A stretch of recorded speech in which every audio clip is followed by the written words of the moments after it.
আজি আমাৰ ৰাজ্যৰ শিক্ষা খণ্ডৰ বাবে বিশ্ব বেংকৰ পৰা আমি 2750 কোটি টকা ঋণ লবৰ বাবে সিদ্ধান্ত লৈছো। এই ঋণ 90% ভাৰত চৰকাৰে উভতাই দিব, অৰ্থাৎ ৰাজ্য চৰকাৰে উভতাই দিব লাগিব মাত্ৰ 275 কোটি টকা।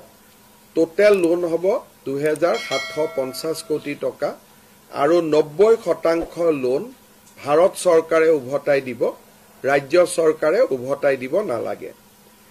এই 2750 কোটি টকা ঋণেৰে আমি শিক্ষকসকলক বিজ্ঞান অংকৰ ওপৰত ট্ৰেইনিং কৰা, হেডমাষ্টাৰ প্ৰিন্সিপালসকলক মেনেজমেণ্ট ট্ৰেইনিং দিয়া, সায়েন্স এণ্ড টেকনলজিৰ ওপৰত কাম কৰা আৰু ড্ৰপ আউট ৰোধ কৰাৰ বাবে এই পুঁজি ব্যয় কৰা হ'ব।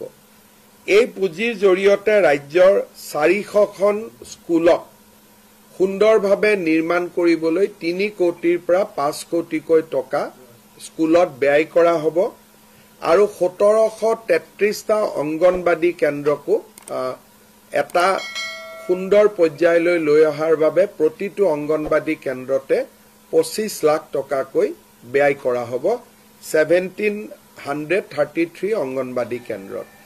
ৰাজ্যৰ শিক্ষা খণ্ডত ই এক নতুন দিগন্তৰ সূচনা কৰিব।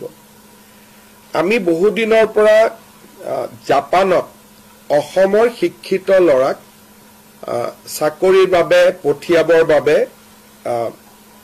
এডভান্টেজ অসমৰ সময়ত কৰা চুক্তিৰ বিষয়ে আলোচনা কৰিছিলো। জাপানৰ পৰা 3টা কোম্পানীয়ে জাপান চৰকাৰৰ পৰা বিধিবদ্ধ অনুমতি লৈ অসমৰ যুৱক যুৱতীসকলক জাপানীজ লেংগুৱেজত শিক্ষিত কৰিব খুজিছে।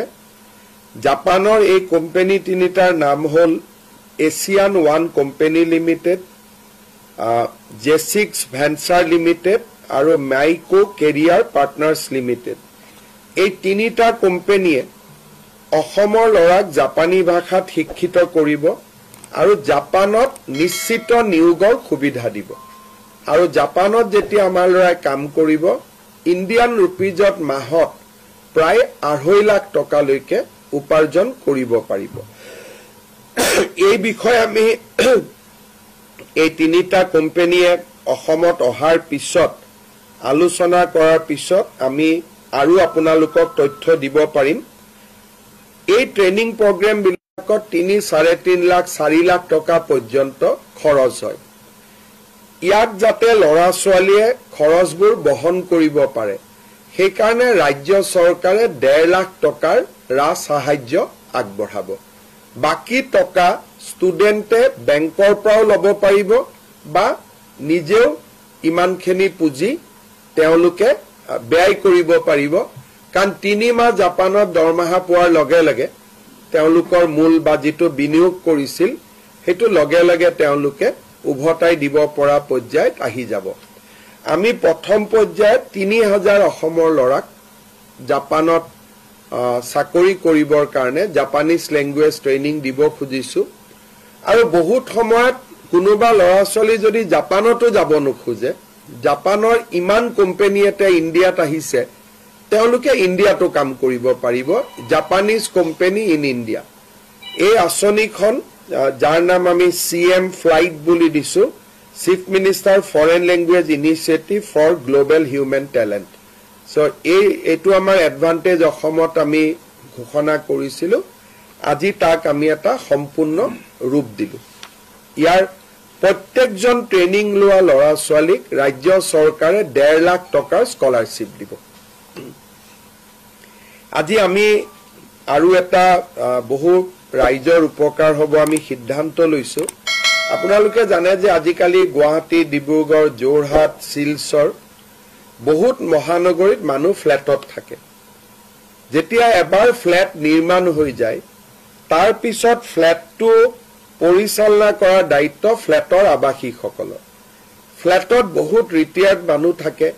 যেতিয়া ফ্লেটবোৰত কেতিয়াবা ট্ৰান্সফৰ্মাৰ নোহোৱা হৈ যায়, কেতিয়াবা পানীৰ ডিপ টিউবৱেল বনাব লাগে, বা কেতিয়াবা ফ্লেটটোক মেৰামতি কৰিব লাগে বিল্ডাৰজনেতো মেৰামতি নকৰে বিল্ডাৰজনে তেওঁলোকক দি থৈ গুচি গ'ল ৰাইজে কষ্ট পায় সেইকাৰণে প্ৰয়োজন সাপেক্ষে ফ্লেটত সামূহিক কাম কোনো ব্যক্তিগত কাম নহয় সামূহিক কাম কৰিবৰ বাবে এতিয়াৰ পৰা এমএলএ সকলেও ফাণ্ড দিব পাৰিব আৰু ৰাজ্য চৰকাৰেও বিভিন্ন বিভাগৰ পুঁজি প্ৰয়োজন অনুসৰি দিব পাৰিব আনটাইড ফাণ্ডে হওক বা আন মিউনিচিপালিটিয়ে বিচাৰে কিবা ফাণ্ড দিব বিচাৰে তেওঁলোকে এতিয়াৰ পৰা ফ্লেটতো পুঁজি দিব পাৰিব আগতে আমি গাঁৱত দিওঁ নামঘৰত দিওঁ মন্দিৰত দিওঁ ৰাস্তাত দিওঁ কিন্তু ফ্লেটত আমি কোনো সহায় নকৰোঁ এতিয়া আমি ফ্লেটত সহায় কৰিব পাৰিম দুটা কণ্ডিশ্যন ফ্লেটটো বিল্ডাৰৰ অধীনত থাকিব নালাগিব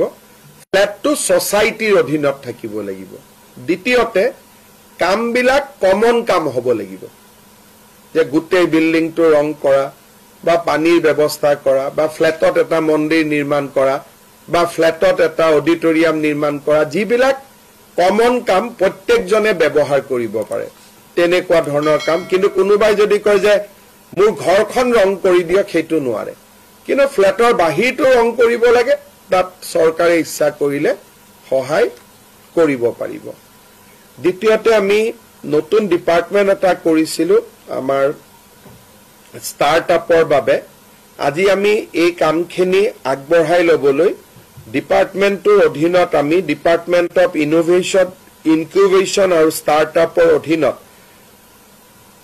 Assam innovation and startup foundation নামে সেকশন 8 কোম্পানী এটা গঠনৰ অনুমতি দিওঁ আমি লাহে লাহে ষ্টাৰ্টআপ ইকোচিষ্টেমটো শক্তিশালী কৰাৰ কাৰণে এই সিদ্ধান্ত গ্ৰহণ কৰিছো ই ৰাজ্যৰ ষ্টাৰ্টআপ সকলক যথেষ্ট সহায় কৰিব আজিৰ কেবিনেটত মুখ্যতঃ এইকেইটা সিদ্ধান্ত গ্ৰহণ কৰা হৈছে অতিৰিক্তভাৱে মিছন বসুন্ধৰাৰ অধীনতো আৰু 500টা অনুষ্ঠানক আজি কেবিনেটে ভূমি আবণ্টন কৰে নামঘৰ মন্দিৰ বা চৰকাৰী কাৰ্যালয় এই ধৰণৰ শিতানত সামূহিক যি অনুষ্ঠান সেই অনুষ্ঠানৰ বাবে আজি ভূমি দিয়া মঞ্জুৰি কৰে যদি আপোনালোকে কিবা খুদিব পাৰে